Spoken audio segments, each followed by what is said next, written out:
출애굽기 19장 3절로 6절 말씀 한 절씩 교독할게요. 모세가 하나님 앞에 올라가니 여호와께서 산에서 그를 불러 말씀하시되 너는 이같이 야곱의 집에 말하고 이스라엘 자손들에게 말하라.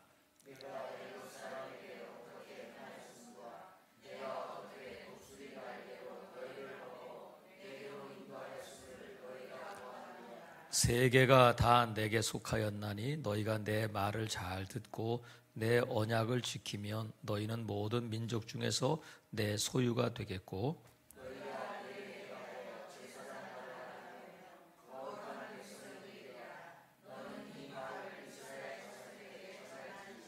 아멘. 창세기는 시작의 책이라고 말씀을 드렸어요. 그건 출애굽기는 출발에 관한 책이다 이렇게 말씀드릴 수가 있어요. 이스라엘 백성들이 애굽에서 400년 종살이하고 있을 때에 하나님께서 미디안 광야에 있는 80세 된 모세를 부르셔서 이제 그에게 애굽 땅에 가서 내 백성을 인도해 와라. 너는 바로에게 가서 내 백성을 보내라. 이렇게 외쳐라. 이렇게 해서 보내셨어요. 그래서 모세를 지도자로 해서 60만 명, 남자 장정만 60만 명이 되는 이스라엘 백성이 큰 민족을 이루고 이제 나오게 되는데 애굽에서 나왔다. 그래서 출애굽기란 말이죠. 하나님께서 이스라엘 백성들을 애굽에서 인도해 내셔서 왜 인도해 내셨냐면 가나안 땅에 들여보내시기 위해서 이스라엘 백성들을 인도해 내셨는데 광야를 지나가게 된단 말이에요. 이스라엘 백성들은 400년 동안이나 애굽에서 노예 생활을 했어요. 400년 동안 노예 생활, 아버지도 할아버지도 증조 고조 할아버지도 다 노예였어요. 그들도 노예였는데 하나님께서 어느 날 모세를 통해서 10가지 재앙을 베푸시고는 이스라엘 백성들을 인도해 내셨어요. 우리나라는 일본에 몇 년 동안 식민지로 있었어요. 36년 동안 식민지로 있었는데 36년 동안 식민지로 있었는데 지금 해방된 지가 1945년이니까 몇 년 된 거예요? 64년 됐나요? 64년 됐죠? 그러면 이 60여 년이 지났는데도 불구하고 아직도 일본과의 문제가 껄끄럽고 해결되지 않은 부분들이 있단 말이죠. 그래서 여전히 우리는 일본을 미워하고 반일 감정이 있고 그래요. 위안부 문제라든가 강제징용 문제라든가 이렇게 해결돼야 할 문제들이 아직도 있어요. 60년이 지났는데도. 근데 400년 동안 종사를 하던 사람들이 나오면 그들 가운데 무슨 생각이 드냐면 자신들이 노예였다는 그 생각을 떨쳐버릴 수가 없는 거예요. 근데 노예였던 생활을 청산하고 이제 새 출발을 하게 되는데 하나님께서 이스라엘 백성들을 애굽에서 출애굽 이끌어내시면서 그들에게 계속해서 말씀하시는 것이 뭐냐면 이제 너희는 노예가 아니다. 이제는 너희가 노예가 아니고 이제 너희는 누구냐면 하면서 이스라엘 백성들의 새로운 정체성에 대해서 말씀하시는 거예요. 네 정체가 뭐냐면 지금까지는 누구였냐면 노예였어요. 시키는 대로 주면 주고 안 주면 굶고 하는 생활을 했었는데 이제부터는 아니라는 거예요. 그래서 하나님께서 애굽에서 인도해 내셔서 가나안 땅에 들어갈 때까지 계속 말씀하시는 것이 뭐냐면 너희가 누군지를 바로 알아야 돼. 그래야 바로 알아야 바로 살게 된다 하면서 하나님께서 나는 너희의 하나님이 되고 너희는 내 백성이 될 거다 하면서 그들에게 하나님의 백성, 하나님의 자녀됨에 대해서 계속 말씀하셔요.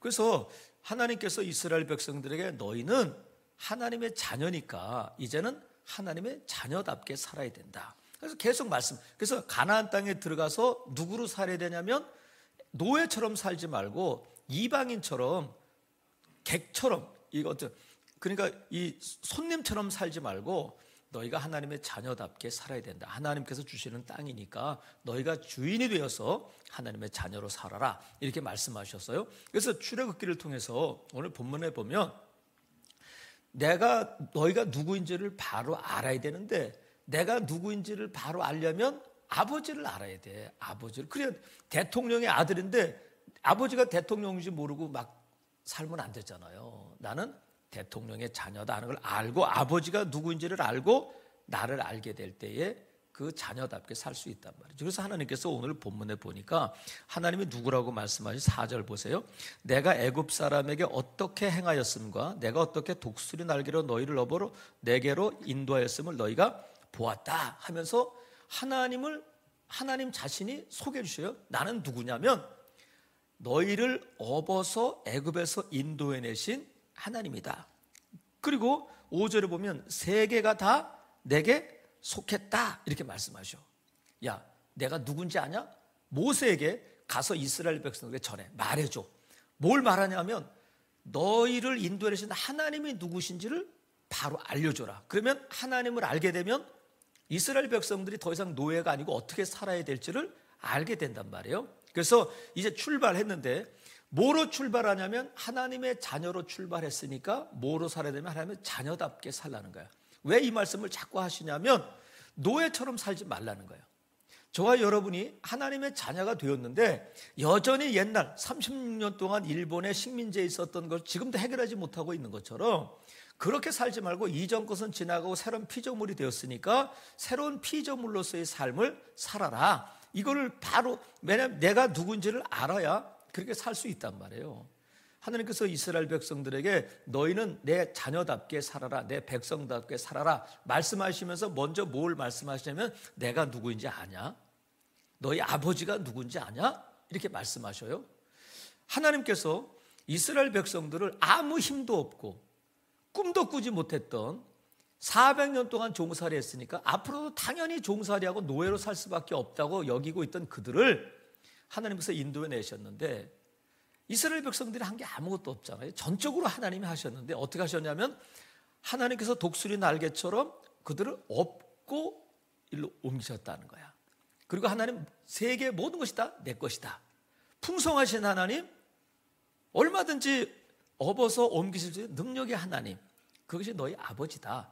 그러면 너는 어떻게 살면 그분이 나의 아버지임을 믿고 알고 그 자녀답게 살라는 거예요. 그 풍성함을 누리고 하나님을 의지하고 그렇게 살라는 거예요.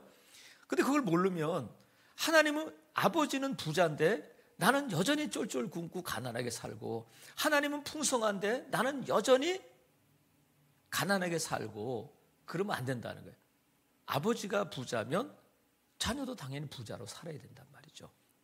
여러분, 그래서 하나님께서 너희를 업어서 옮겼다. 그러면 이스라엘 백성들 홍해를 어떻게 건넜어요? 자, 1번 걸어서, 2번 헤엄쳐, 3번 뛰어서, 4번 기어서, 걸어서. 근데 우리 주일학교 찬송도 있잖아. 걸어서, 아니야. 뛰어서, 아니, 헤엄쳐, 아니, 배 타고, 배 타고 간 거 아니잖아요. 그러면 하나님께서 업어서 하셨으면 그냥 업어서 갔는데 어떻게 갔다고요? 걸어서 갔다는 거야. 아니 내가 걸어서 갔는데 하나님 뭘 업어서 왔으면 내가 편안하게 그냥 뭐 걱정도 안 하고 그렇게 와야 되는데 하나님은 그걸 어떻게 표현하시면 내가 너를 업어서 왔다는 거. 업어서. 그런 뭐 예화도 있잖아요. 하늘나라에 갔더니 하나님께서 발자국을 보여주셨는데 두 사람 발자국이 있다가 발자국이 한 사람 발자국만 있다가 또 두 사람 발자국이 있다. 저 혼자 발자국 다 아는 거라 빨리빨리 하니까 좀 안 되네. 다 아는 혼자 걸어간 발자국을 자기가 제일 어려운 때여서 하나님 내가 제일 어려운 때 뭐 하셔? 내가 너를 업고 갔다. 그랬다는 거 아니야.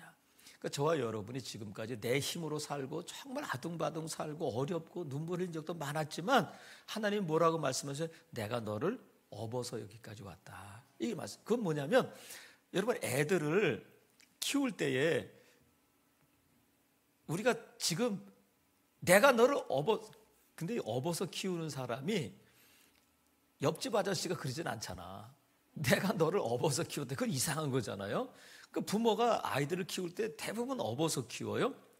그러면 부모가 아이들을 사랑하니까 그 애들 힘드니까 업고 이렇게 키운단 말이에요. 하나님께서 우리를 사랑해 주셔서 업어서 이렇게 키워주셨는데 아이들이 지금 뭐래요? 커가지고 이제 머리에 피가 마르면 어떻게 되냐면 막 대들고 그럴 때마다 내가 너를 업어서 키웠어 이놈아 그러면 거기 감동받고 깨갱 이래요? 아니면 못 들은 척해요? 안 그래, 자기가 다 컸다는 거야. 그러니까 우리가 내가 너를 업어서 키웠어 이놈아 그러면 에이 이래. 근데 업어서 키운 거야? 아니야. 다 그렇단 말이야. 다 쥐들이 걸음마하고 먹고 다 업어서 키웠잖아. 하나님에 대한 모습이 그래요? 내 힘으로 살고 내가 건너갔는데 무슨 하나님이 업어서 나를 여기서 여기 업어서 여기까지 인도하셨다는 걸까? 그런데 하나님은 뭐라고 말씀하셔? 내가 너를 업어서 여기까지 옮겨 오셨다는 거야.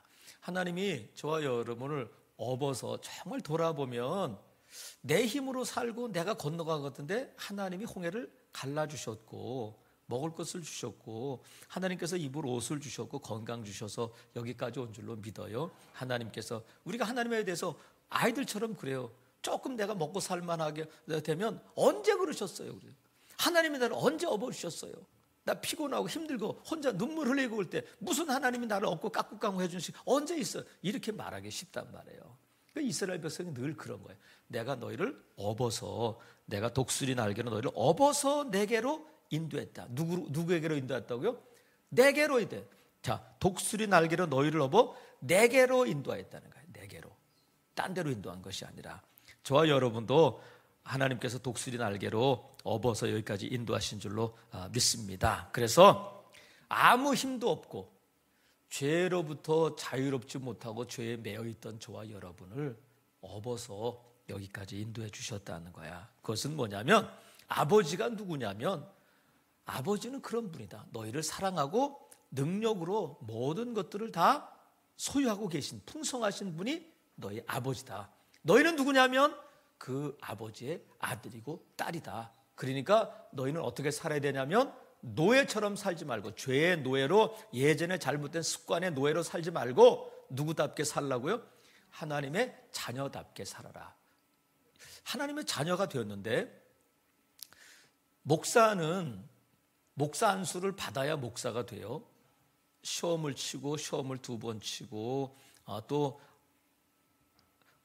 노예를 통과하고 해서 하는데 목사 안수를 받으면 목사가 돼서 이제부터 목사의 자격을 갖게 되지만 그것으로 목사가 끝나는 게 아니라 목사 안수를 받는 순간부터 목사가 되어지기 시작하는 거예요. 되어지기 시작하는 거예요. 그러니까 우리가 하나님의 자녀가 됐다는 것은 뭐냐면 하나님께서 우리를 업어서 인도해 주셨는데 하나님이 죄로부터 업어서 하나님의 자녀 삼아 주셨는데 이제 끝난 것이 아니라 그때부터 뭐가 되냐면 하나님의 자녀답게 사는 삶이 시작되는 거예요. 그때 비로소. 그러니까 우리가 예수님을 믿고 구원받으면 그것으로 끝이 아니라 그때부터 구원이 시작되는 거다. 그때부터 시작되는 거예요. 그래서 그 구원을 우리가 힘써서 이루어 가야 된단 말이죠. 그래서 여러분이 오늘 이 본문을 통해서 하나님께서 뭐라고 말씀하셨냐면 자 5절 보세요. 세계가 다 내게 속하였나니 너희가 내 말을 잘 듣고 내 언약을 지키면 이렇게 돼 있어. 이것이 하나님께서 우리에게 조건으로 너 이렇게 하면 이게 아니라 만약에 이것이 조건이 되면 우리 공로가 되는 거예요. 하나님 내가 이렇게 했으니까 이거 해주세요. 이게 하나님께 청구서를 내미는 꼴이 되는 거예요. 이것은 하나님께서 너가 이렇게 하면 이렇게 해주겠다 조건이 아니라 뭐라고 말씀하시냐면 너희는 당연히 하나님의 자녀되고 은혜 입은 자들이니까 당연히 하나님의 자녀답게 살아야 된다 이 말씀이란 말이죠. 저와 여러분이 하나님의 자녀답게 살아야 되는데 하나님의 자녀답게 사는 것이 뭘까? 하나님의 자녀는 누구일까? 그것은 곧 저와 여러분은 누구인가 하는 정체성이에요. 저와 여러분이 당신은 누구세요? 그러면 표현할 수 있는 말이 많잖아요. 남편은 누구이고 누구의 아들이고요, 누구의 딸이고요, 나는 뭐 어느 직장에 직함이 뭐고요, 나는 어디에 살고요. 자기를 소개할 수 있는 말이 많은데 지금 하나님의 자녀답게 살아야 되는데 하나님의 자녀가 누구냐면 하나님께서 뭐라고 말씀하시냐면 보세요. 5절에 세계가 다 내게 속하였나니 너희가 내 말을 잘 듣고 내 언약을 지키면 너희는 모든 민족 중에서 뭐가 된다고요? 하나님의 소유가 된다. 하나님의 소유된 자들이 누구냐면 하나님의 자녀예요. 하나님의 소유권이 하나님께 있는데 이 소유라는 단어의 뜻이 뭐냐면 특별한 보물이다. 그런데 특별한 보물이다. 그러면 저와 여러분은 누구냐면 특별한 보물이야. 누구의? 하나님에게는 저와 여러분이 특별한 보물이다. 아유, 나는 지금 세상에서 알아주는 사람도 없고요. 나는 가진 것도 없고요. 능력도 없고요. 지식도 없고요. 배운 것도 없고요. 나는 성격도 못 됐고요. 이러지만 나는 누구냐면 바로 알아야 된다는 거야. 나는 누구라고요? 하나님의 특별한 보물이다. 특별한 보물. 한번 따라해보세요. 나는 하나님의 소유. 나는 하나님의 특별한 보물이다. 특별한 누가? 내가. 여러분 이거 믿으시기를 바라요. 나를 자꾸 그래야 그렇게 살 수 있는 거야. 특별한 보물로서 살아야 된단 말이죠. 하나님은 저와 여러분을 내 소유다. 이건 너는 나의 특별한 보물이야. 보물 같은 존재야. 이렇게 말씀하여. 난 아니에요. 나 같은 걸 내가 이렇게 그러지 말고 오늘 정체를 바로 알아요. 여러분의 정체. 내 정체가 뭐라고요? 하나님의 소유, 하나님의 특별한 보물이다. 지금 말씀하고 계신 거예요. 이스라엘 백성들이 400년 동안 노예로 살았으니까 뭐에 익숙하냐면 남이 시키는 대로 하고 남이 주면 먹고 그렇게 사는 것에 익숙해요. 노예로서의 삶이 너무나도 익숙하고 자연스럽지만 이제는 그렇게 살지 말고 너희는 노예는 뭐냐면요, 주인의 소유야. 소유. 짐승 같은 거예요. 재산권이야. 그렇게 살지 말고 하나님의 소유다. 근데 하나님은 우리를 노예 취급하듯이 하는 거 특별한 보물로 우리를 취급해 주신다는 거야. 은행이나 백화점 같은 데 가면 VIP가 있어요. 요새 또 VVIP가 있어요. 그래서 은행에도 가면 VIP실에 있어서 창구에 가지 않고 그걸로 바로 가요. 그럼 VIP가 되면 사탕을 하나 더 줘도 더 줘. 일반 사람들보다 빨리 해주고 편의를 봐줘요. 백화점에 가도 VIP들에게는 할인도 많이 해주고 또 계속 카탈로그도 보내주고 그렇게 돼요. 우리 가운데 롯데백화점 VIP 있으셔요? 없는 줄로 믿어요, 저는. 그러니까 우리 얘기만 해보자고. 우리 남의 얘기니까. 하여튼 VIP가 되면 그렇게 한다는 거야. 그러니까 VIP가 되면 일반 손님들과는 뭐가 달라도 다르다. 하나님께서 저와 여러분을 VIP 특별한 보물로 여기시는데 여러분이 갖고 계신 것 중에 보물이 있어요, 없어요? 있다고 해주세요. 있어, 없어? 다 있지. 내 새끼라도 보물이 있잖아. 집에 보물 없는 사람이 어디서 금은부화가 아니어도 어떻게 알 수 있느냐면 만약에 지금 고성에 그 강호도에 산불이 났잖아요. 산불이 나면 거기 있는 걸 꺼내온 사람도 있을 테고 보니까 다 가방은 하나씩 들고 있더라고. 거기에 뭐가 들었을까? 보물이 들어요. 그게 보물이야. 그러면 산불이 날 때, 여러분 산불 제가 군대 얘기 안 할 수가 없어요. 저는 전방에서 강원도에서 군대 생활을 했으니까. 한 번은 동계 훈련을 하는데 산 중턱에서 이제 훈련하는데 우리는 이제 밑에서 적들이 이제 우리를 쫓아오는 거야. 그래서 우리는 산을 피하는 건데 연막탄을 터뜨리다가 불이 났어요. 산 밑에서. 그리고 우린 중턱에 있는데 산불이 이렇게 올라오는데 얼마나 빠른지 아시죠, 여러분? 산불이 이게 막 올라오는데 죽는 줄 알았어. 그러면요, 이 바람이 불면 불씨가 날아가서 이제 여기서 타는 게 아니라 저기서 저기 타고 하니까 이게 금방 타는 거거든요. 그러면 불이 올 때에 막 재난 방송이 할 거 아니야. 그럼 뭘 챙겨야 될 거 아니야. 응? 그럼 여러분 제일 먼저 떠오르는 게 뭐겠어요, 여러분? 불이 났어. 그럼 뭘 먼저 꺼내겠어? 자, 우리 교회에 만약 불이 났다. 그럼 뭘 꺼낼까요, 여러분? 아멘! 아니, 제가 뭐 쓰러져 있는 거 아니니까, 뭐 깨우든지, 뭐. 그러니까, 우리 교회라면 뭘 꺼낼 수 있을까? 뭘 꺼낼까? 어떤 사람은 강대상, 어떤 사람은 피아노, 어떤 사람은 주방기구, 뭐, 이럴 수 있잖아요. 생각하는 게 다 다를 수 있어요. 근데 중요한 건 어디 있어요?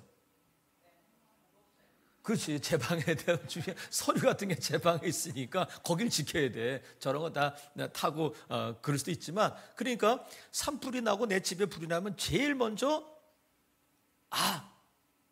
떠오르는 게 있어요. 그러니까 여러분, 학생들 같으면 USB는 꼭 챙겨야 돼. USB가 꼭 필요해. 저금 통장 또 새로 만들 수 있잖아. 하지만 타버리면 없어지는 것들. 제일 먼저 떠오르는 것이 뭐냐면 내 보물이야. 어떤 사람은 강아지가 보물이어서 불난 집에 강아지 구하러 갔다가 저도 죽어. 여러분, 강아지가 보물이면 돼, 안 돼? 안 돼. 짐승이 어떻게 보물이 될 수가 있어요.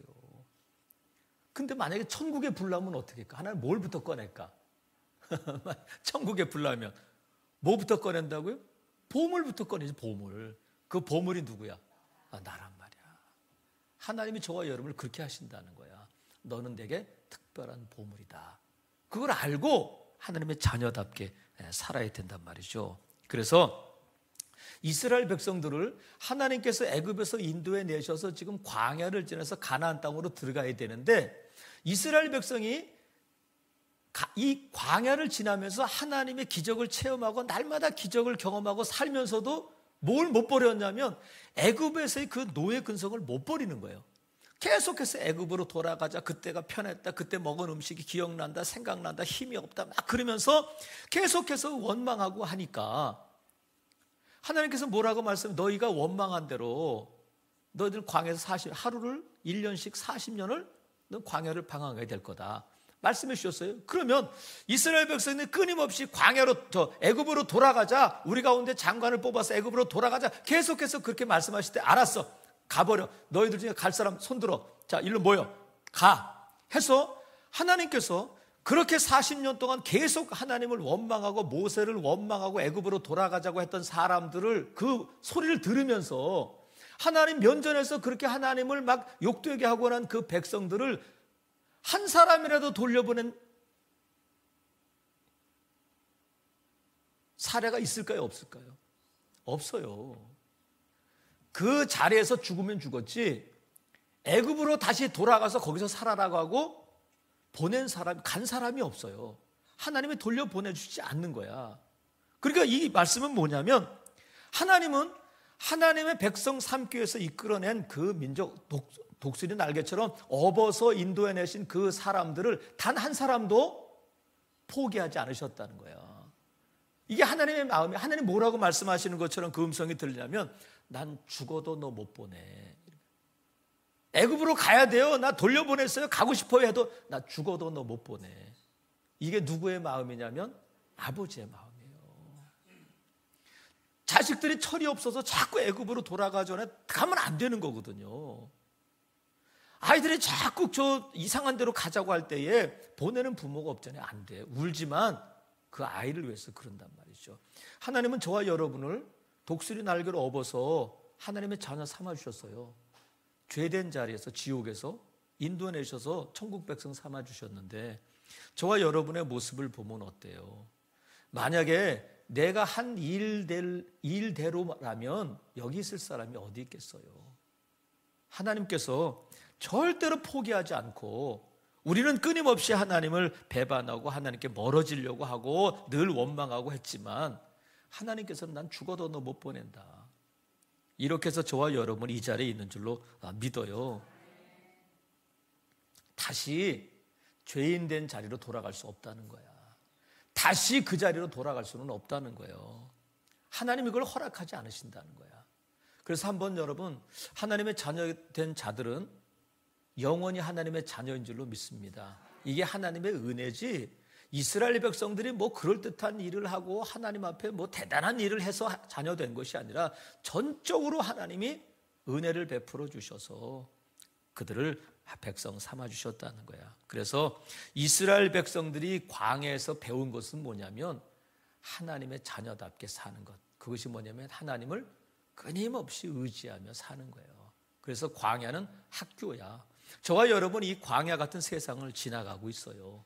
이 광야는 학교인데 이 학교에서 뭘 배우느냐면 하나님의 자녀로서 하나님만을 의지하며 살아라 하는 것을 이 광야에서 배우는 거예요.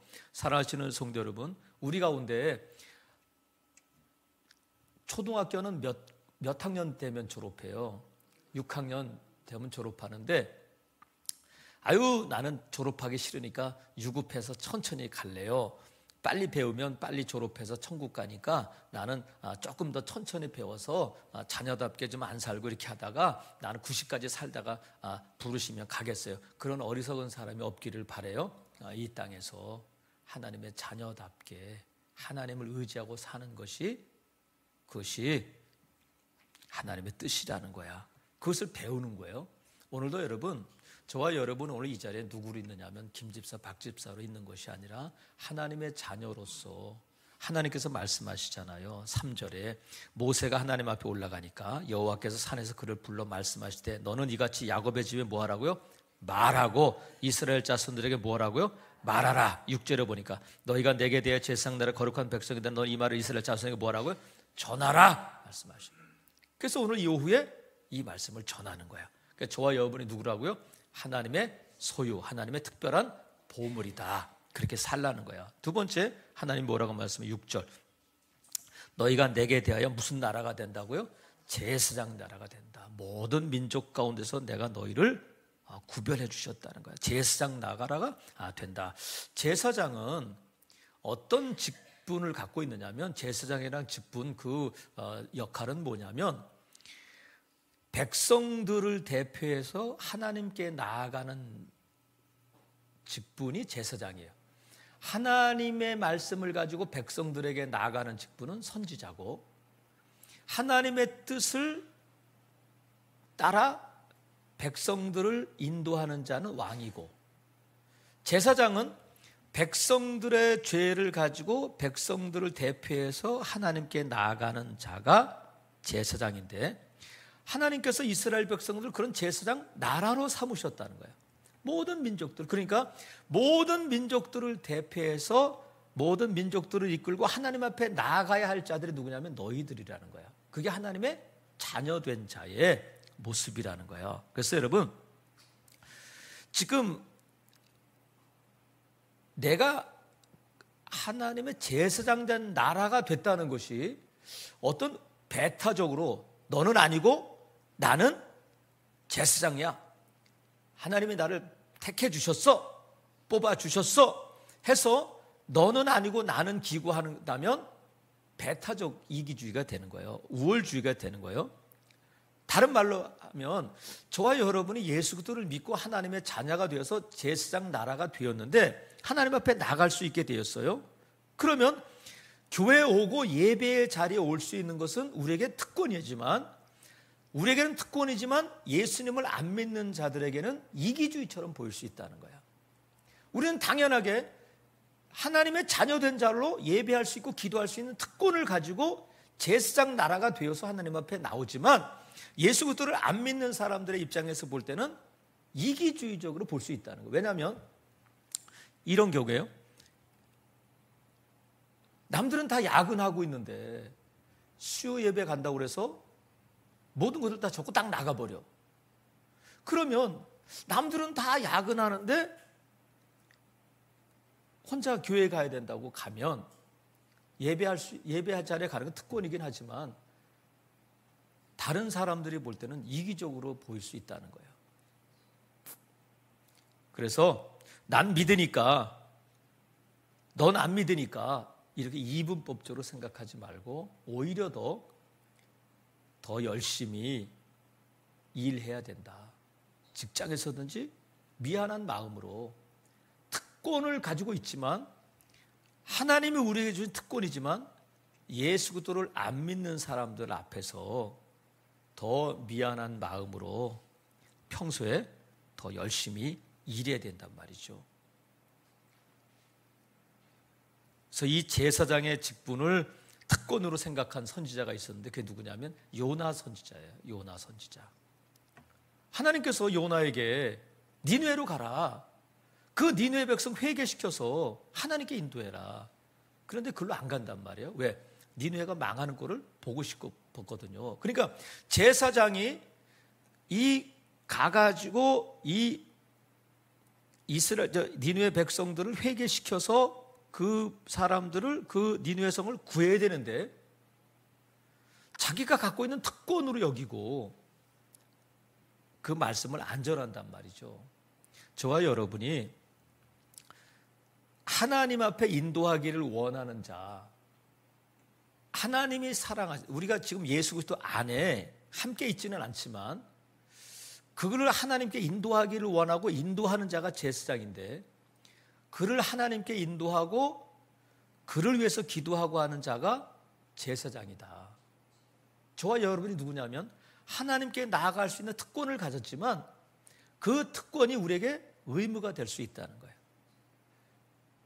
제사장 나라니까 지금 예수 그리스도를 안 믿고 못 믿고 있는 그들에게 우리가 그들을 더 섬기고 그들을 하나님 앞으로 나올 수 있도록 중보 기도하고 그들을 전도하고 하는 이 일이 뭐냐면 하나님의 자녀다운 삶이라는 거예요. 나 혼자 살고 나 혼자 잘 되고가 아니라, 어떤 분이 그랬다고 그래요. 사업을 하시는 분인데 주일만 되면 사업하는 동료들이 계속해서 골프 치러 가자 그랬다는 거야. 근데 이분이 그 동료들이 계속 골프 치러 가자고 할 때마다 뭐라고 말했냐면, 나는 교회 가서 안 돼. 나는 예배하러 가야 되니까 안 돼. 그래서 계속 거절했다는 거예요. 주일마다 한 번만 치자 그래서 계속 안 가고. 믿음이 있어요, 없어요? 믿음이 있는 거지. 나는 예배 가야 되는데 주일날 골프 칠 수 없어. 이렇게 거절했는데, 그 골프 치러 가자고 했던 그 사장이 뭐라고 그러냐면, 자네는 교회는 다니는데 사랑은 없구만 그러더라는 거예요. 교회는 다니는데 사랑은 없구만. 그래서 아니 무슨 말이야? 나 주일에 골프 안 친다니까. 그랬더니, 자네는 주일에 골프를 안 치고 교회에 가야 되는 것이 소중하고 그것이 중요하다고 생각하는데 한 번도 자네 나하고 같이 교회 가세, 그 말을 한 번도 한 적이 없다는 거예요. 자기는 교회 가야 되고 예배 자리에 가야 된다고 하면서 골프를 안 치면서 정작 골프 치러 가자고 말한 그 사람에게, 나에게는 한 번도 교회 가자고 그렇게 좋으니까 내가 안 가면 나는 안 가 하면서 자기는 안 갔지만 그 주일에 골프 치러 가는 사람에게 오늘은 나하고 함께 정말 좋은 곳이라면, 교회 가서 예배하고 오는 게 정말 좋은 일이라면 왜 나한테 한 번도 그것을 같이 가자고 해보지 않았나? 나를 사랑하지 않는군. 이렇게 말하더라는 거예요. 맞아요, 틀려요?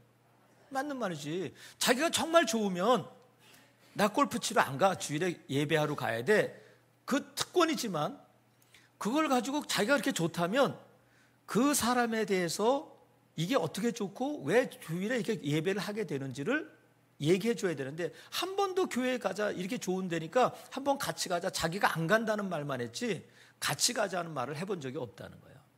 여러분, 우리 21일 날 총출석 주일이잖아요. 무엇보다도 우리 가족 중에 작년에 우리가 했던 것처럼 나는 예배하는 것이 정말 좋아요. 나는 당연히 예배한다고 생각해요. 여러분들 가운데 나는 그리고 예배할 때 너무 좋아요. 은혜가 돼요. 그렇다면 여보, 오늘 우리 외식합시다. 당신 나 교회 가야 되는 거 알잖아. 근데 나는 교회에 가는데 한 번도 같이 가자는 말을 안 하는 거예요. 그러면 남편을 사랑하는 거야, 안 사랑하는 거야?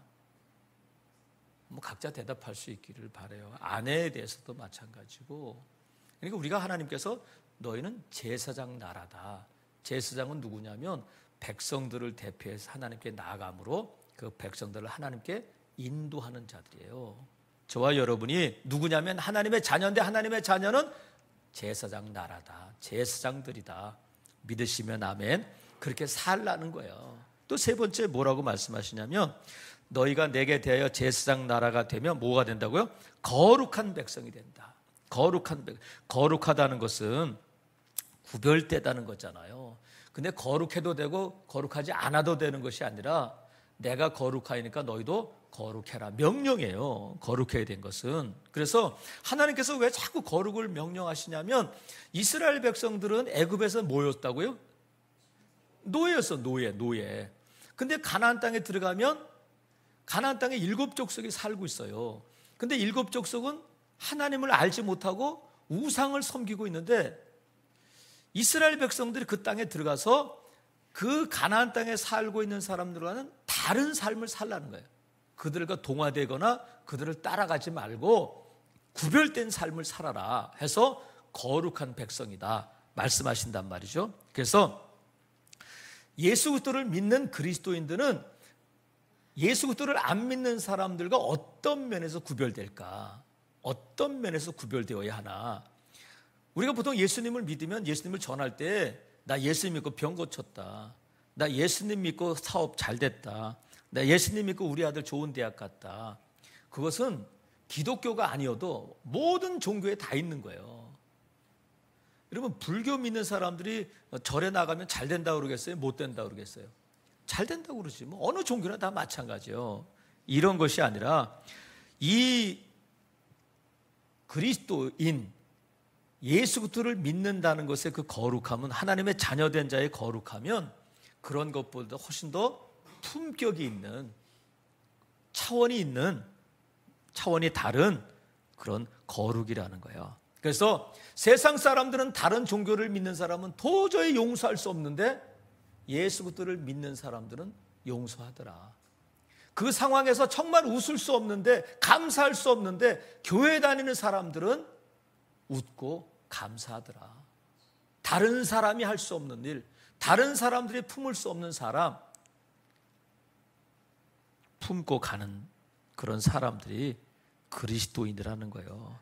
아무도 그 일을 하려고 하지 않을 때에 그 사람이 했는데 보니까 예수 그리스도를 믿더라. 이게 구별된 삶이에요. 다른 사람들과 다른 삶은 내가 예수님을 믿고 잘 되고 복 받고 하는 것이 아니라, 그런 것도 구별된 것일 수 있지만 더 고급스러운 차원이 다른 거룩이어야 한단 말이죠. 그래서 사람이 따뜻하고 다른 사람을 배려하고 뭔가 달라도 다르다. 옷매무새가 다른 것이 아니라, 돈 씀씀이가 다른 것이 아니라 벌써 그 사람의 인격이 다르고 그것이 달라야 된다는 거예요. 뭔가가 다르다. 여러분 구별되시나요? 달라야 된다면 직장에서도 그렇고 어디서도 그렇고. 그래서 사도 바울은 똑똑한 청년이었고 또 촉망받는 청년이었는데, 다메섹으로 가는 길에서 부활하신 예수님을 만나고 나서 그가 확 변했잖아요. 그리고 뭐라고 고백하냐면, 지금까지 내가 알고 있었던 그 모든 것들을 갖고 있던 것들은 다 배설물이다. 아무것도 아니었다. 왜? 예수 그리스도가 고상하고 예수 그리스도를 아는 지식이 고상하기 때문에 나는 앞으로 예수님만을 아는 것에 힘쓰겠다. 예수님을 전하는 것에 힘쓰겠다. 이렇게 변해버렸어요. 근데 저와 여러분이 하나님의 자녀된 자들이 사도 바울이 배설물로 여겼던 것을 붙잡으려고 따라가는 것은 아닌가.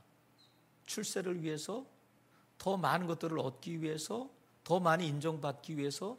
사도 바울은 하나님의 자녀가 되고 나서는, 예수 그리스도를 인격적으로 만나고 나서는 그런 것들이 다 배설물이고 쓸모없는 것들이고 이렇게 여겼는데, 우리는 지금 거룩한 백성임에도 불구하고 사도 바울이 버렸던, 쓰레기처럼 여겼던 것들을 붙잡으려고 아둥바둥 쫓아가고 있는 것은 아닌지, 출세하기 위해서 이것이 내 삶의 목적은 되고 있는 것은 아닌지 우리가 살펴봐야 돼요. 그래서 여러분, 거룩하게 살아야 되는데 쉬운 것부터 우리가 실천할 수 있어야 돼요. 예를 들면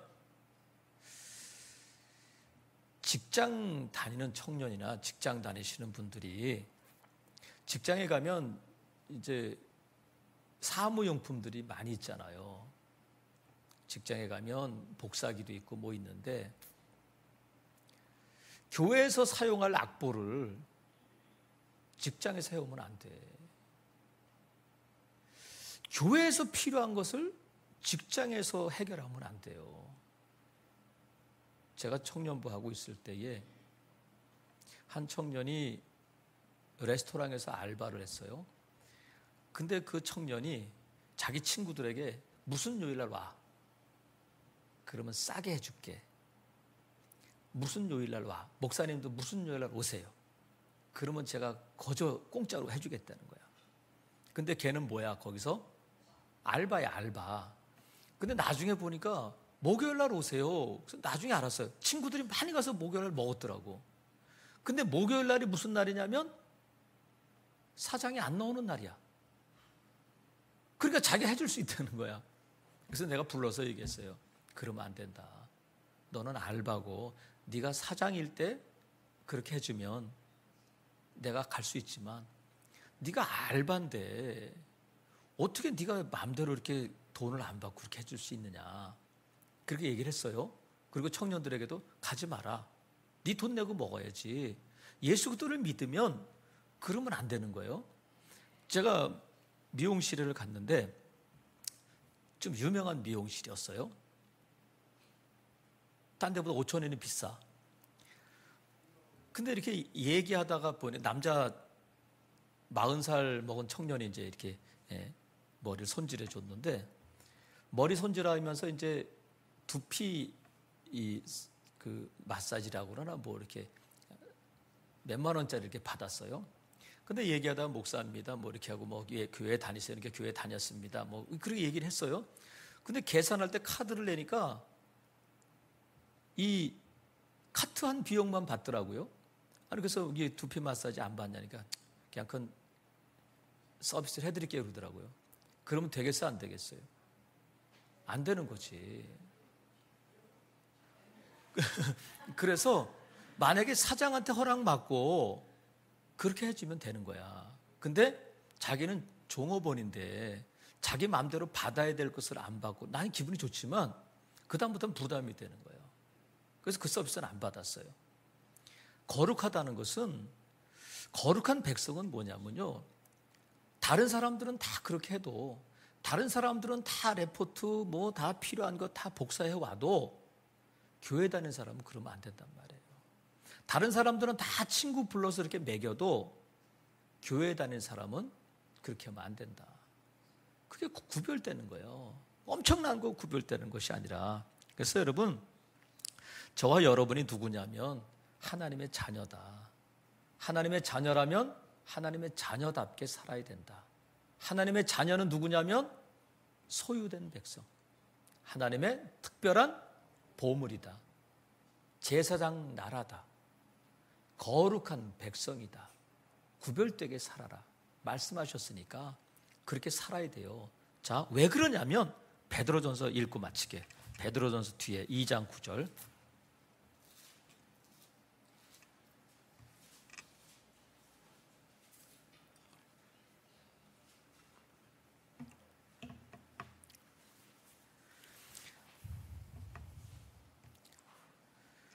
베드로전서 2장 9절 신약성경 379페이지 같이 한번 읽어볼게요. 시작. 그러나 너희는 택하신 족속이요 왕같은 제사장들이요 거룩한 나라요 그의 소유가 된 백성이니 이는 너희를 어두운 데서 불러내어 그의 기이한 빛에 들어가게 하신 이의 아름다운 덕을 선포하게 하려 하심이라. 자, 왜 우리가 이렇게 하나님의 자녀답게 살아야 되냐면 하나님의 자녀 삼아주신 그 하나님의 아름다운 덕을 선포하게 하려 하셨습니다.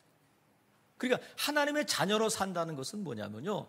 우리가 그렇게 살 때에 하나님의 이름이 높아지고 하나님의 아름다운 덕을 선포하게 된다. 세상에 대해서. 그것이 하나님께서 저와 여러분을 부르신 목적이다. 하나님의 자녀 삼아주신 목적이다. 저와 여러분을 통해서 하나님의 아름다운 모습, 아름다운 이름이 선포되도록. 그러니까 저와 여러분을 통해서 예수 그리스도의 향기가 드러나고 하나님의 이름이 높아지고 하나님의 영광 받으시는 것이 하나님 우리를 택하신 목적인데 그렇게 하려면 하나님의 소유임을 알고 하나님께 나는 특별한 보물임을 알고 그렇게 사셔야 되고요. 또 우리가 제사장 나라로 중보하며 예수 그리스도를 알지 못하는 사람들을 주님 앞에 인도하고 또 거룩한 백성으로서 구별된 삶을 살 때에 하나님의 아름다운 덕을 선포하게 된다. 아무쪼록 하나님의 특별한 보물 또 제사장 거룩한 백성으로서 그 하나님의 자녀답게 사는 삶을 통하여 예수 그리스도의 그 십자가와 부활을 증거하는 복된 성도들 되시기를 주님의 이름으로 축복합니다. 아멘.